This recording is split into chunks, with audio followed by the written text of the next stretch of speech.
Welcome to talent study.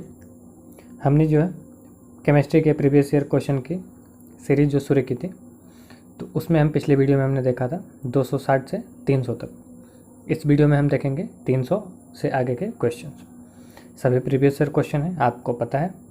तो अगर आपने इससे पहले का वीडियो नहीं देखा है तो प्लेलिस्ट से जाके सर्च करके उन सभी वीडियो को देखिए, आपको निश्चित ही लाभ होगा। इसके अलावा केमिस्ट्री के अलावा बायोलॉजी और फिजिक्स उन सभी के भी previous year question NTPC group D के लिए और सीजीएल और सीएचएसएल एमटीएस के लिए प्लेलिस्ट में मौजूद है वीडियो। सभी प्रीवियस ईयर क्वेश्चन है, तो आपको निश्चित ही लाभ होगा। आप थोड़ा थोड़ा कर करके एक एक करके उन सभी वीडियो को जरूर देखिए। उनका लिंक आपको डिस्क्रिप्शन बॉक्स में मिल जाएगा और आप जाकर डायरेक्ट चैनल से प्लेलिस्ट से सर्च करके देख सकते हैं। स्टार्ट करते हैं आज के क्वेश्चन। क्वेश्चन है, परमाणु शक्ति संयंत्र किस सिद्धांत पर काम करता है? तो परमाणु शक्ति संयंत्र जो सिद्धांत पर काम करता है उसको बोलते हैं नाभिकीय विखंडन। माफ कीजिएगा, परमाणु विखंडन। परमाणु विखंडन कैसे होता है, ये उत्पन्न कैसे होता है, तो इसको समझिए। नाभिकीय ऊर्जा सबको पता है। नाभिकीय ऊर्जा जो प्रत्येक परमाणु में अनिर्हित होती है, यानी कि उसमें विद्यमान होती है पहले से ही। और नाभिकीय ऊर्जा संयोजन यानी कि परमाणुओं के संयोजन से जो ऊर्जा उत्पन्न होती है उसको हम नाभिकीय ऊर्जा संयोजन बोलते हैं। अथवा विखंडन यानी कि परमाणु विखंडन प्रक्रिया द्वारा उत्पन्न की जा सकती है। नाभिकीय ऊर्जा कैसे कैसे उत्पन्न होती है? एक तो नाभिकीय ऊर्जा संयोजन के द्वारा, उसके अलावा विखंडन यानी कि परमाणु विखंडन द्वारा, दो प्रक्रिया द्वारा नाभिकीय ऊर्जा को हम उत्पन्न कर सकते हैं।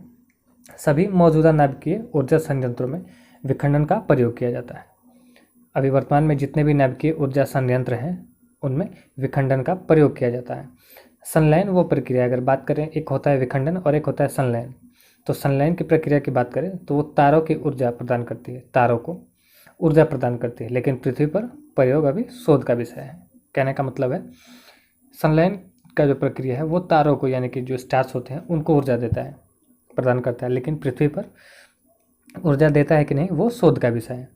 अगर बात करें अपने क्वेश्चन की, परमाणु शक्ति संयंत्र किस सिद्धांत पे काम करता है, तो वो करता है परमाणु विखंडन। कौन सी ऊर्जा के कारण? तो नाभिकीय ऊर्जा के कारण। हमने बात की नाभिकीय ऊर्जा कैसे हम उत्पन्न कर सकते हैं। नेक्स्ट है 301 नंबर क्वेश्चन, परमाणु रिएक्टर में प्रयुक्त ईंधन है। तो परमाणु रिएक्टर में जो ईंधन प्रयुक्त होता है वो क्या है? वो है यूरेनियम।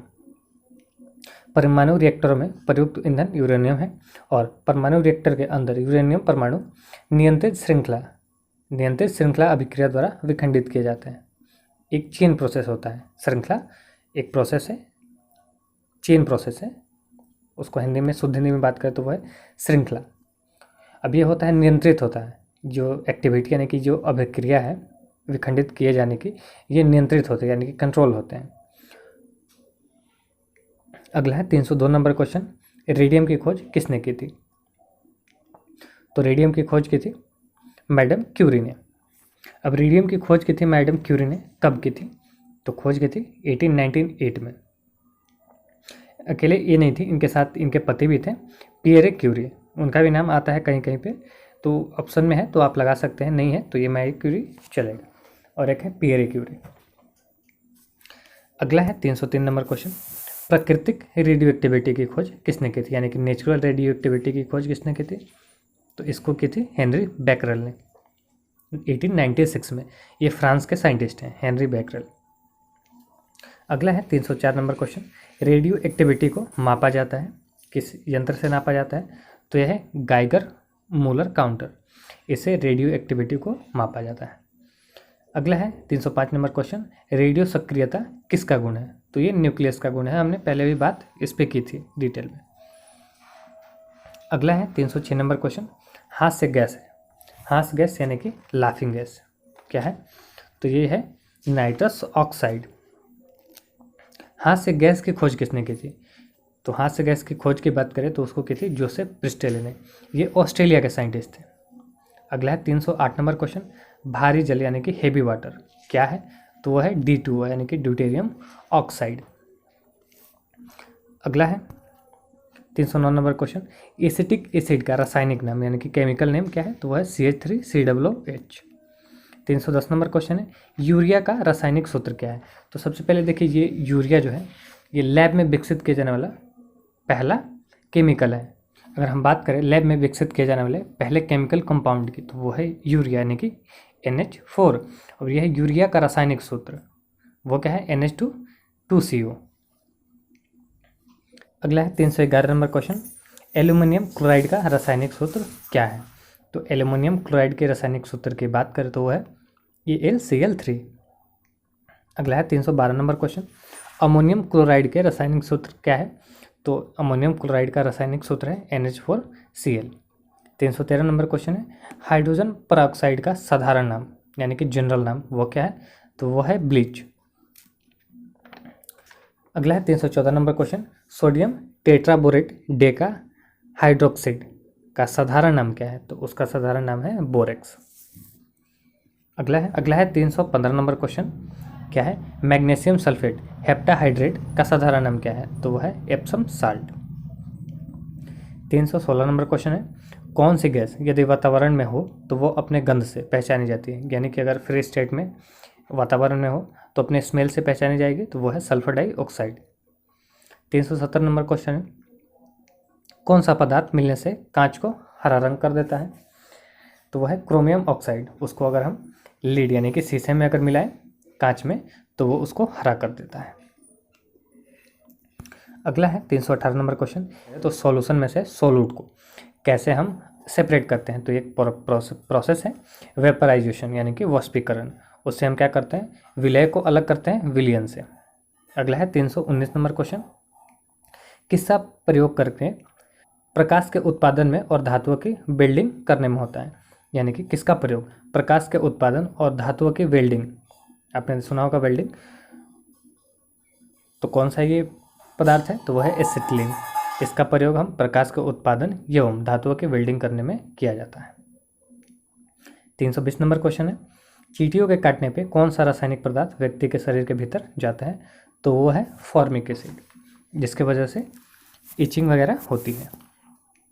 अगला है 201 नंबर क्वेश्चन, उत्प्रेरक की खोज किसने की थी, यानी कि कैटलिस्ट। तो कैटलिस्ट की खोज की थी बर्जीलियस ने। नेक्स्ट है 322 नंबर क्वेश्चन, बेंजीन की खोज किसने की थी। तो माइकल फैराडे ने की थी बेंजीन की खोज। अगला है 323 नंबर क्वेश्चन, ऑक्सीजन की खोज किसने की थी। तो की थी कार्ल सीले ने। गैस के खोजकर्ताओं के नाम की अगर बात करें तो फ्रिक्वेंटली ये ऑक्सीजन और हाइड्रोजन बहुत बार पूछा गया है। अगर गैस के खोजकर्ताओं की बात करें तो अगर आप प्रीवियस ईयर क्वेश्चन अगर क्वेश्चन बैंक देखते हैं तो सबसे ज़्यादा यानी कि मोस्ट टाइम ये पूछा गया है ऑक्सीजन और हाइड्रोजन के खोजकर्ता। तो ऑक्सीजन के हैं कार्ल सीले, हाइड्रोजन का आगे आएगा, हम बात करेंगे। अगला है 324 नंबर क्वेश्चन, परमाणु रिएक्टर का आविष्कार किसने किया था। तो निको फर्मी ने किया था परमाणु रिएक्टर का आविष्कार।